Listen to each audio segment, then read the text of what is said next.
Hello दोस्तों 2023 की G20 की प्रेसिडेंसी भारत को दिया गया है। इसीलिए इस बार G20 समिट भारत में होस्ट किया गया है, जो न्यू दिल्ली की प्रगति मैदान में नया से बना हुआ भारत मंडपम में 9 और 10 सितंबर को ऑर्गेनाइज किया गया था और ये समिट बहुत ही सक्सेसफुली समाप्त किया गया। आज G20 के प्रेसिडेंट के तौर पर भारत पूरी दुनिया का आह्वान करता है। अब क्वेश्चन ये है दोस्तों, क्या आप सभी को G20 के बारे में पूरी जानकारी पता है? अगर नहीं है तो कोई बात नहीं, आज हम लोग इस वीडियो में G20 के बारे में डिटेल्स में समझने की कोशिश करेंगे। उम्मीद है आप थोड़ा सा टाइम देके पूरी वीडियो को जरूर देखिएगा। आज हम लोग जानेंगे कि G20 क्यों बनाया गया था, क्या महत्व है G20 की दुनिया की इकोनॉमी पर और ये कैसे काम करते हैं, और अभी तक G20 की बैठक से क्या क्या अचीव हुआ है। ये सब जानकारी आज की इस वीडियो में हम लोग डिस्कस करने वाले हैं। तो चलिए वीडियो को शुरू करते हैं।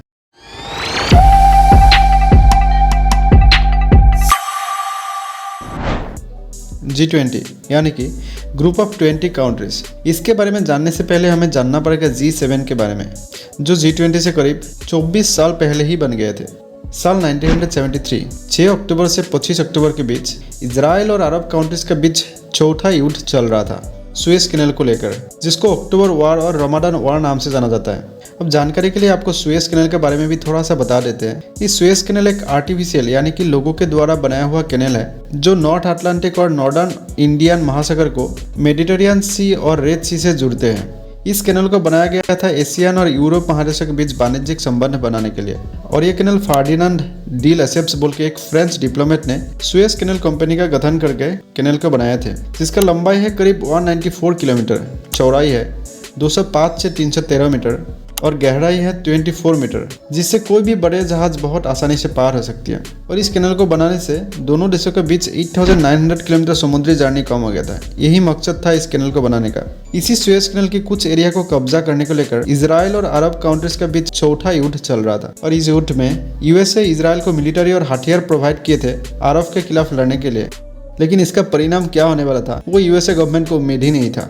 इसके बाद OPEC यानी कि organisation of Arab petroleum exporting countries ने यूएसए को तेल एक्सपोर्ट में बैन लगा दिए थे, और धीरे धीरे Canada, Japan, UK, south Africa ये सारी कंट्रीज को भी तेल देना बंद कर दिए थे, जिससे पूरी दुनिया में तेल का भयानक संकट हो गया था। 1973, when an OPEC oil embargo led to an international shortage and rocked the global economy. USA, जिसने अराउंड 63% ऑयल का जरूरतों को पूरी किए थे वर्ल्ड वॉर 2 के समय, उसको अपनी कंट्री की प्रोडक्शन से भी डेली जरूरतों को पूरी करने के लिए भी बहुत मुश्किल हो गया था। यूएसए आज दुनिया के सबसे बड़ा ऑयल और नेचुरल गैस प्रोड्यूसर है, जो हर रोज करीब 12 मिलियन बैरल्स तेल का प्रोडक्शन करते हैं। पूरी दुनिया में जो तेल की संकट हो गया था उसको ध्यान में रखते हुए एक ग्लोबल यूनियन का गठन हुआ था 6 मोस्ट डेवलप्ड कंट्रीज के बीच, USA, France, Germany, UK, Japan और इटली। और इस यूनियन को G6 यानी कि ग्रुप ऑफ 6 कंट्रीज के नाम से जाना जाता था, जिसका मेन मकसद था global economy related issues, global security और एनर्जी रिलेटेड इश्यूज के ऊपर अपने अपने व्यूज और आइडियाज को आगे रखना और उसको डिस्कशन करके कुछ सोल्यूशन निकालना और प्रॉपर तरीके से इम्प्लीमेंट करना। 1976 में इस ग्रुप में कनाडा को ऐड किया गया था और ये ग्रुप G7 बन गया था। और ये G7 कंट्रीज, जिसका टोटल जीडीपी पूरी दुनिया का जीडीपी का 40% था और पॉपुलेशन था सिर्फ 10%। अराउंड 1997 में इस ग्रुप में रसिया को भी ऐड किया गया था, जिससे ये ग्रुप G8 बन गया था। 2014 तक ये ग्रुप का सारे कामकाज ठीक ठाक चल रहा था, लेकिन रसिया और यूक्रेन की लड़ाई शुरू होने की वजह से G7 देशों ने रसिया को इस ग्रुप से सस्पेंड करने का निर्णय लिया और ग्रुप से निकाल दिए थे, और एक ग्रुप फिर से G7 ही बन गया, जो अभी भी एग्जिस्ट करते हैं। ये तो होगी G7 की कहानी। कुछ ऐसा ही रहा G20 की भी कहानी, आइए जानते हैं। साल 1994 में मैक्सिकन फाइनेंशियल क्राइसिस और 1997 में ईस्ट एशिया की फास्टेस्ट ग्रोइंग देशों के बीच भी एक बहुत बड़ी फाइनेंशियल क्राइसिस की शुरुआत हुई थी। इसकी शुरुआत हुई थी करेंसी डीवैल्यूएशन की वजह से। यहाँ आपको एक नया शब्द सुनाई दिया होगा, करेंसी डीवैल्यूएशन। आइए थोड़ा सा इसके बारे में भी जान लेते हैं। डीवैल्यूएशन यानी कि अपनी घरेलू करेंसी की वैल्यू कम करना विदेशी करेंसी के मुकाबले। सुनने में थोड़ा अजीब सा लगता है ना दोस्तों, लेकिन इसका पीछे भी कुछ रीजंस होती है। ये देश की गवर्नमेंट द्वारा डिसाइड किया जाता है जब गवर्नमेंट को अपनी देश की सामानों का डिमांड एंड सप्लाई से करेंसी की एक्सचेंज वैल्यू यानी कि दूसरी देशों से कितनी रेट से करेंसी एक्सचेंज होगी। फॉर एग्जांपल, हमारी 83 इंडियन रुपीज एक US डॉलर से एक्सचेंज कर सकते हैं। अगर ये एक्सचेंज रेट डिसाइड करना गवर्नमेंट को मुश्किल हो जाता है, उस केस में गवर्नमेंट करेंसी डीवैल्यूएशन का डिक्लेयर करते हैं। इसके अलावा अगर करेंसी US डॉलर के बराबर हो जाता है, तब भी गवर्नमेंट प्राइस स्टेबलाइजेशन के लिए करेंसी को डीवैल्यूएट करने का निर्णय लेते हैं। अपना करेंसी की वैल्यू कम करने की वजह से दूसरी देशों को फायदा हो जाता है उस देश से सामान खरीदने में, यानी कि एक्सपोर्ट काफी सस्ता हो जाता है और इंपोर्ट यानी कि दूसरी देशों से सामान खरीदना बहुत महंगी हो जाती है। एक्सपोर्ट सस्ता होने की वजह से दूसरी देशों को सामान खरीदना सस्ता हो जाता है और एक्सपोर्ट सेक्टर में काफी उछाल आ जाता है, जिससे नया नया जॉब का क्रिएशन होती है और देश का इकोनॉमी काफी तेजी से ग्रोथ हो जाती है।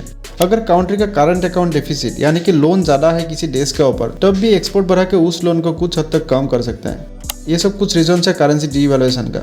लेकिन एक्सपोर्ट इंपोर्ट को अगर सही तरीके से मेंटेन नहीं कर सकते हैं तब इकोनॉमी के लिए बहुत खतरा हो सकता है। इंपोर्ट कॉस्टली होने की वजह से इन्फ्लेशन यानी कि महंगाई बढ़ जाती है। एक्सपोर्ट का डिमांड ज्यादा होने की वजह से बड़े बड़े फार्म्स और एक्सपोर्टर के बीच कंपटीशन बढ़ जाते हैं, जिसकी वजह से उन्हें लेस कमीशन में सामानों को एक्सपोर्ट करना पड़ता है, जिससे एक्सपोर्ट कंपनी के साथ साथ प्रोड्यूसर को भी काफी लॉस का सामना करना पड़ता है और धीरे धीरे प्रोडक्टिविटी कम हो जाती है।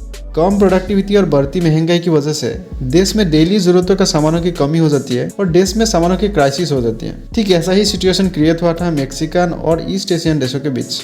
अराउंड 1992 और 93 के आसपास मैक्सिकन इकोनॉमी काफी तेजी से ग्रो कर रहा था और Mexican currency peso US dollar के बराबर हो गया था। इसलिए मैक्सिकन गवर्नमेंट ने 20 दिसंबर 1994 को मैक्सिकन पेसो डीवैल्यूएट करने का निर्णय लिए थे, लेकिन गवर्नमेंट का ये डिसीजन उल्टा पड़ गया था। इसके परिणाम स्वरूप फॉरेन एक्सचेंज रेट घट गया था और फॉरेन डेब्ट काफी मात्रा बढ़ गया था और मैक्सिकन गवर्नमेंट को एक बहुत भयानक फाइनेंशियल क्राइसिस का सामना करना पड़ा था। इस क्राइसिस से निकालने के लिए IMF यानी कि इंटरनेशनल मॉनेटरी फंड ऑर्गेनाइजेशन ने 50 बिलियन यूएस डॉलर का राहत पैकेज दिए थे मैक्सिकन गवर्नमेंट को।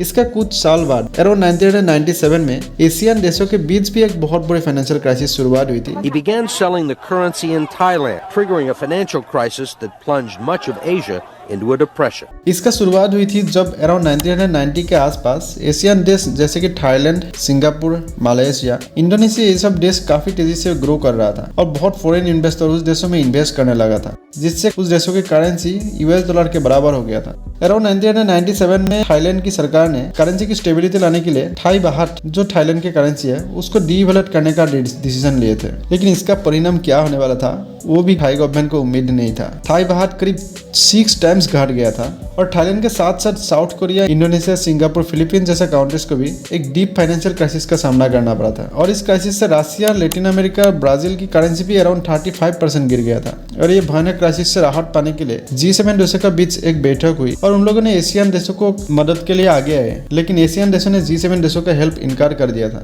और इसीलिए G7 देशों के लीडर्स ने डिसीजन लिया था नया संगठन बनाने का, जहां G7 देशों के साथ साथ एशियन देश भी शामिल रहे और G7 के लीडर्स ने दुनिया के हर रीजन से एडवांस्ड और ग्रोइंग नेशंस का एक ग्रुप बनाया था और 25 सितंबर 1999 को G7 देशों के फाइनेंस मिनिस्टर्स और सेंट्रल बैंक के गवर्नर्स मिलकर दुनिया के हर एक रीजन से 20 देशों का एक ग्रुप बना के उसको G20 यानी कि ग्रुप ऑफ 20 कंट्रीज नाम दिया गया था। G20 देशों में Argentina, Australia, Brazil, Canada, China, France, Germany, India, Indonesia, Italy, Japan, Mexico, Russia, Saudi Arabia, South Africa, South Korea, Turkey, UK, USA और यूरोपियन यूनियन शामिल है, जो वर्ल्ड का जीडीपी का 85% कंट्रीब्यूट करते हैं और दुनिया का ट्रेडिंग का 75% ट्रेडिंग सिर्फ इसी कंट्री से होते हैं। अब G20 कैसे काम करते हैं? यूनाइटेड नेशंस जैसे G20 का कोई परमानेंट प्रेसिडेंट नहीं होता है, बल्कि इसका प्रेसिडेंसी हर साल G20 देशों के बीच चेंज होते रहता है और जिसको ये प्रेसिडेंसी सौंपा जाता है वो रेस्पॉन्सिबल होता है उस साल क्या एजेंडा रहेगी और G20 समिट ऑर्गेनाइज करने के लिए। जैसे कि इस बार की 1 दिसंबर 2022 से 30 नवंबर 2023 तक G20 की प्रेसिडेंसी भारत को दिया गया है, इसलिए इस बार G20 समिट भारत में ऑर्गेनाइज किया गया था।